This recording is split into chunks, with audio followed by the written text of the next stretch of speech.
各位觀眾朋友，大家好，我係蔡老師。李白七絕山水係我哋今日要講嘅重點。李白嘅七絕山水氣象萬千，磅礴萬鈞，稱雄天下。等我哋細讀佢嘅《望廬山瀑布》和《招發白帝城詩》兩首，一齊嚟欣賞太白鬼將神功嘅筆法。喺細讀太白望廬山瀑布之前，等我哋先睇睇徐盈嘅《廬山瀑布》一詩，為我哋分析太白詩先起個鋪墊。廬山瀑布，徐盈。虛空落泉千仞直，雷奔入江不暫息。金鼓長如白練飛，一條界破青山色。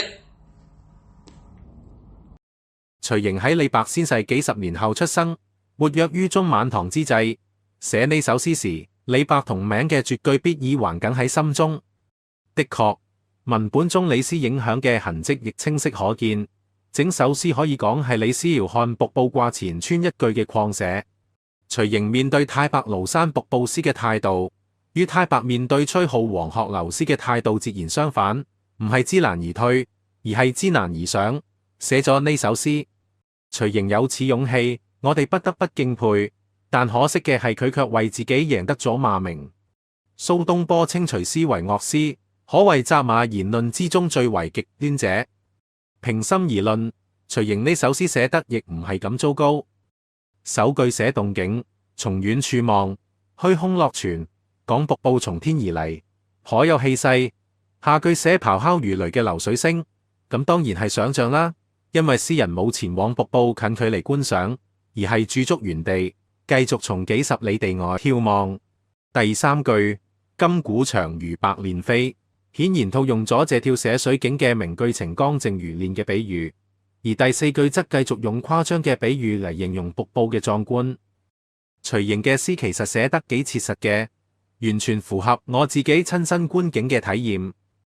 50多年前，大概喺1971年歲末，當時我16歲，藉住搭親戚貨運順風車嘅機會，返到江西老家撫州市探望外婆。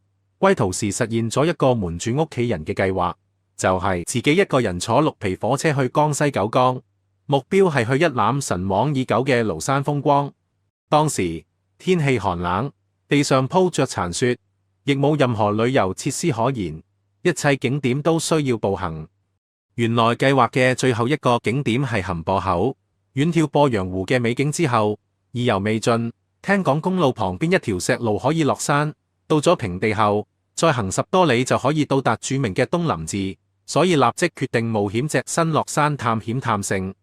到咗東林寺，由寺院後院睇完廬山瀑布嘅末端，已經係黃昏時分。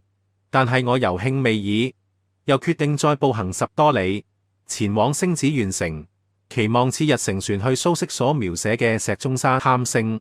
當時實在太餓，唯有忍住羞澀敲咗一戶人家嘅門，討咗一啲水和食嘅嘢，披星戴月咁行咗5、6個鐘，終於抵達星子縣城。但住入旅館後就開始發高燒，同時又得知次日石鐘山嘅船班因大風而取消咗。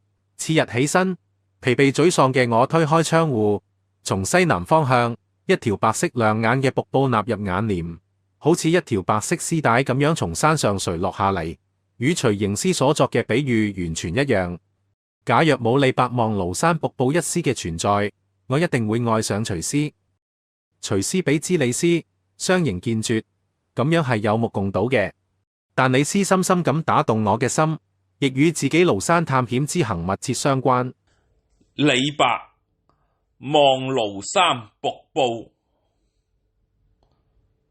日照香爐生紫煙，遙看瀑布掛前村，飛流直下3000尺，疑是銀河落九天。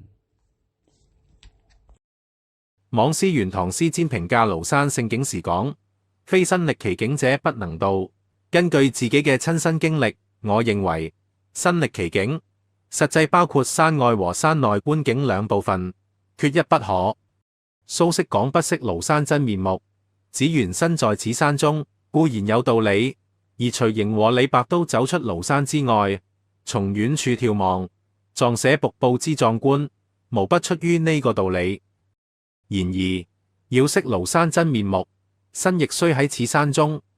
太白詩勝於徐盈詩，首先係前者既喺山外遙望，又喺山中近觀瀑布，而後者始終只作山外之觀。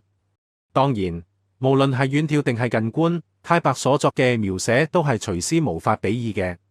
我哋依家就逐句分析太白嘅詩。首句：日照香爐生紫煙，寫香爐風嘅情景。山南煙霧未必係紫色嘅，但紫色係道教特別喜歡和推崇嘅顏色。喻紫氣東來嘅成語，就係源自卦令允起見東風一團紫氣，便知道家始祖老子即將嚟臨嘅故事。因此，首句利用紫煙一詞，給雲煙繚繞嘅遠景增添咗幾分神秘嘅宗教色彩，點明咗香爐為佛道名山之神聖。第二句遙看瀑布掛前川，唔用誇張比喻，直接寫出遠眺嘅觀感。喺絕句中，詩中急轉嘅第三句造就咗歷代名聯嘅絕大部分，而我認為太白此詩第三句屬於極品。飛流直下3000尺，獨嚟似乎平常，但非人眼可及，更非常人想象力可及，只有詩中嘅仙人先至能寫得出。山外幾十里嘅遠視平視，一下子變成咗從瀑布底嘅仰視，因而發出飛流直下3000尺嘅感嘆。順住瀑布再往上睇，睇唔到水從邊度嚟，咁正正係我當年喺瀑布底部往上望嘅感覺。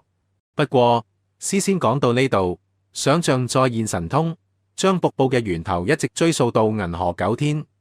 點解讀呢首詩嘅第二聯，稍有慧根嘅人就有如此震撼嘅審美感受？我認為功勞在於詩先獨一無二嘅視覺變換之神技。其他詩人通常係移步換景，詩先觀景距離和視覺嘅變換，則係名副其實嘅風馳電掣。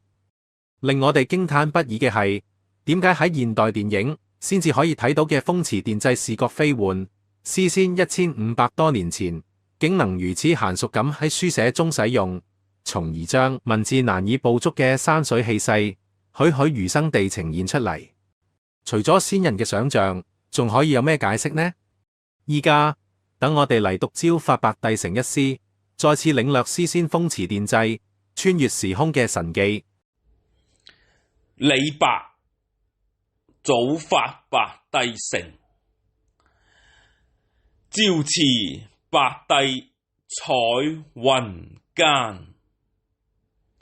千里江陵一日還，兩岸猿聲啼不住。輕舟已過萬重山。呢首詩與其講係寫三峽一路嘅風景，無寧講係寫寸急長江中乘輕舟順流而下嘅速度。首聯不僅用具體地名標出旅途次點白帝和終點江陵，仲有千里，直截了當咁講明旅途嘅距離。同時，詩人又用朝辭一日嚟告訴我哋旅途嘅時間長度，距離除以時間咪就係速度咯。太白嘅數學真係幾好。次聯從時空變化速度嘅客觀陳述，轉入寫詩人對呢個速度嘅主觀感受。對唐人嚟講，乘舟下三峽，大概猶如我哋今日坐過山車咁刺激同痛快。古人冇電影呈現風馳電掣速度嘅手段，點樣先至能夠將呢種主觀感受表達出嚟？呢個大概冇古人能解決嘅問題，卻冇辦法難倒詩先。佢諗到一個大概只有佢先至能想得出嘅方法，就係用聽覺作為量度時間嘅工具。猿聲喺耳際縈繞嘅時間有幾長？係分秒嘅事情。喺如此片刻之間，經脈就從兩岸萬重山變為一馬平川。呢個仲唔係今日所講嘅無限加速度？嗰陣時冇高鐵、火箭，但係李白卻能想象出並等我哋感受到與佢哋一般嘅超高速。我哋能唔稱佢為詩仙嗎？讀完呢兩首詩，我自己嘅感受係，正如桂林和陽朔山水甲天下，詩仙嘅山水絕句係甲天下嘅。你哋嘅意見如何呢？下一集我哋一齊嚟睇睇絕句嘅邊塞書寫係如何創造悲情時空嘅。依家等我哋欣賞一下本集選詩嘅吟誦啦。下期見。徐盈廬山瀑布，虛空落泉千仞跡。雷奔入江不暫息，金鼓長如白練飛。一條界破青山色。李白望廬山瀑布，日照香爐生紫煙。遙看瀑布掛前川，飛流直下3000尺。疑是銀河落九天。李白朝發白帝城，朝辭白帝彩雲間。千里江陵一日還，兩岸猿聲啼不住。輕舟已過萬重山。